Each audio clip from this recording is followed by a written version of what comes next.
Bonjour à tous, nouvelle vidéo d'analyse aujourd'hui dans laquelle on va revenir sur les mouvements des crypto-monnaies de ces 2 dernières semaines et ce qu'on peut en attendre pour les semaines à venir. Vous le voyez tout d'abord sur l'écran, la variation des crypto-monnaies sur la dernière semaine écoulée en termes de market cap, on a quasiment que des baisses. Ça reste des baisses très modérées, donc on est toujours dans un marché plutôt neutre baissier.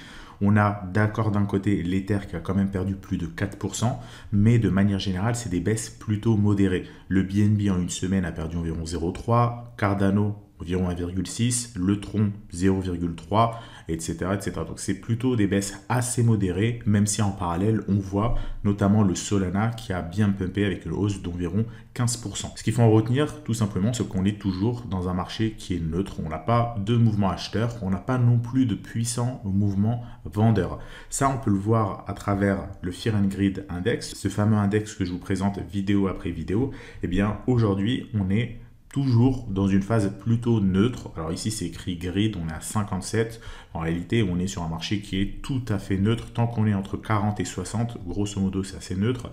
Hier, on était à 56. La semaine dernière, on était effectivement un peu grid à 64 et le mois dernier à 47. Donc finalement, on est encore une fois sur un marché qui est tout à fait neutre. Certaines crypto-monnaies vont légèrement surperformer pendant que d'autres vont évidemment casser des supports, mais dans l'ensemble, si on doit regarder les indices des cryptos ou même le Bitcoin, on est sur un marché qui est tout à fait neutre. Et justement, en parlant du Bitcoin, on va tout de suite passer sur son graphique. Donc là, vous le voyez à l'écran, on est toujours sous la fameuse résistance dont je vous parle depuis des mois, celle des 31 000 $. Actuellement, le Bitcoin est vers les 30 500 $. Donc, on n'est pas loin de la résistance des 31 000.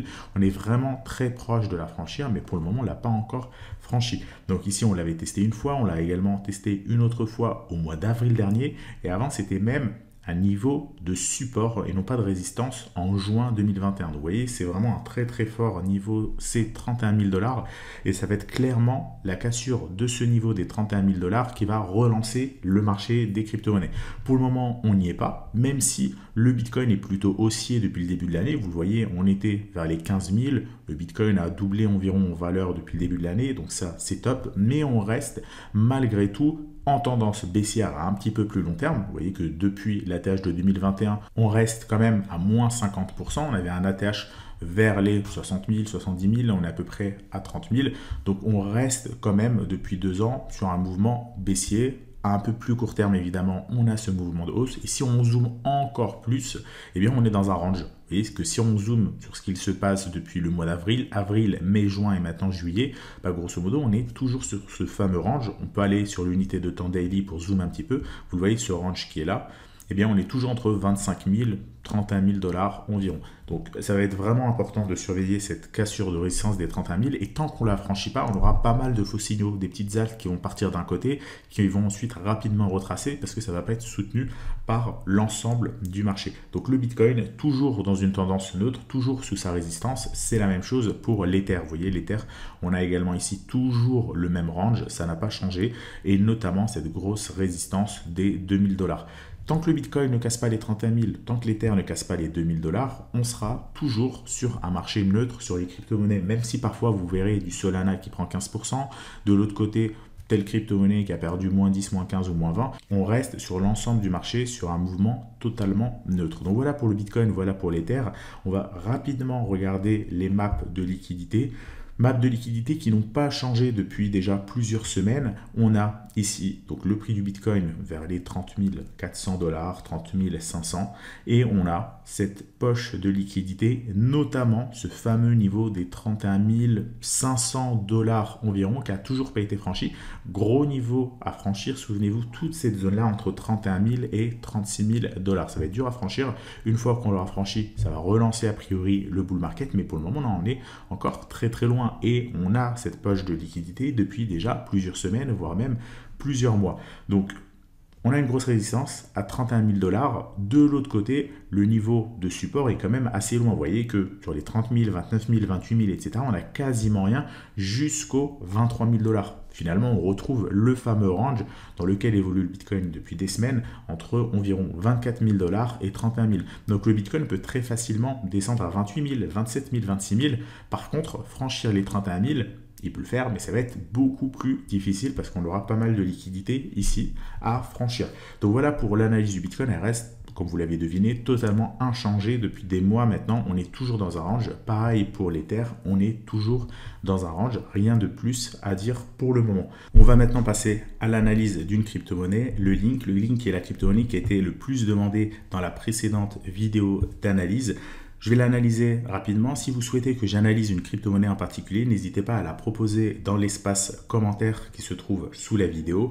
Et celle qui sera la plus demandée ou dont le commentaire sera le plus liké, je l'analyserai dans la vidéo de la semaine prochaine.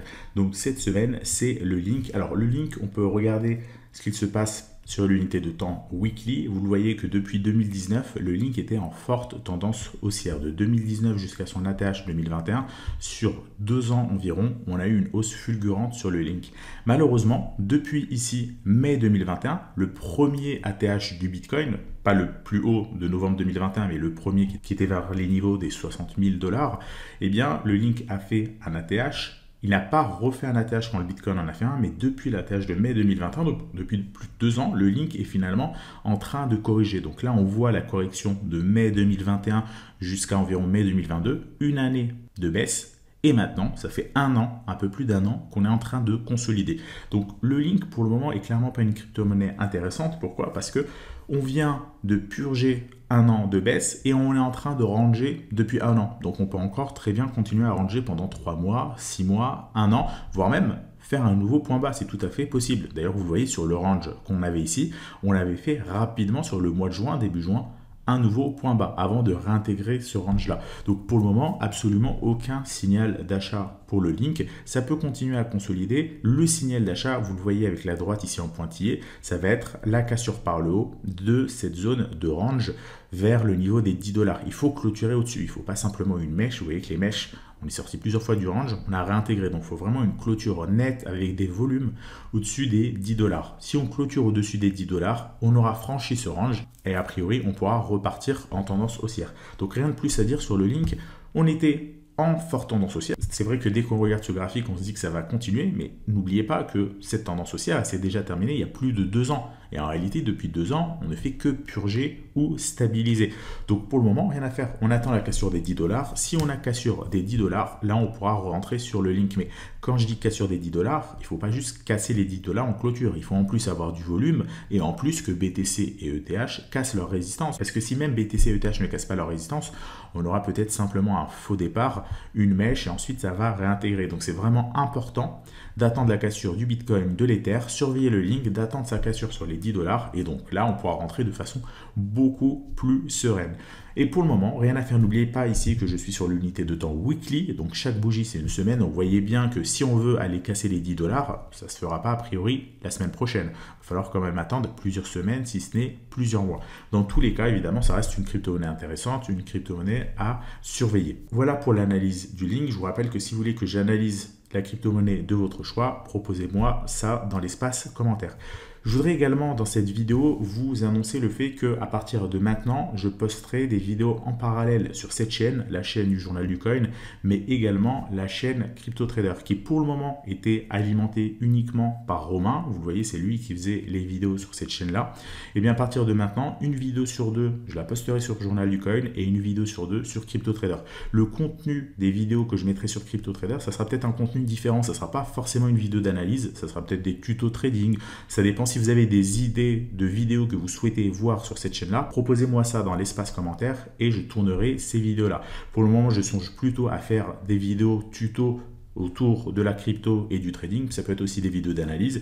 Ça peut être peut-être des vidéos un petit peu plus finance macro, finance tradi.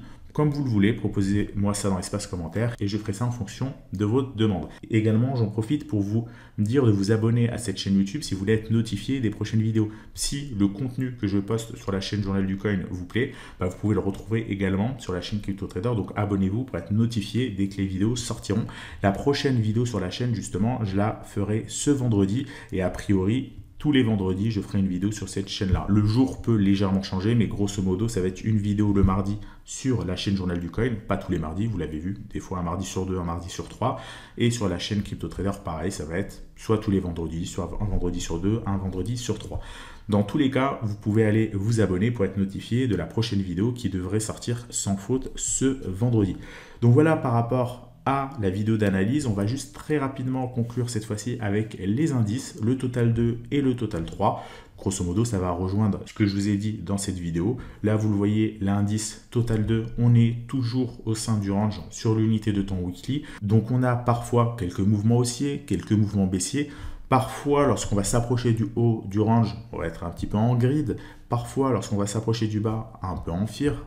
Peur, cupidité, mais dans tous les cas, tant qu'on est à l'intérieur du range, ça va être que du bruit, ça va être simplement un capital qui va être détruit parce que vous allez prendre des positions, finalement, ça va être perdant, vous allez revendre, vous allez finalement voir la crypto-monnaie pumper, vous allez racheter, etc., etc., ça va être sans fin. Donc le mieux, c'est tout simplement, pour ceux parmi vous qui font notamment du swing trading, attendez, ou de l'investissement un petit peu plus long terme, attendez simplement les cassures des résistances pour être beaucoup plus serein et éviter d'exploser votre capital, surtout si vous allez sur des alts, à la limite sur BTC et ETH, la volatilité est amoindrie.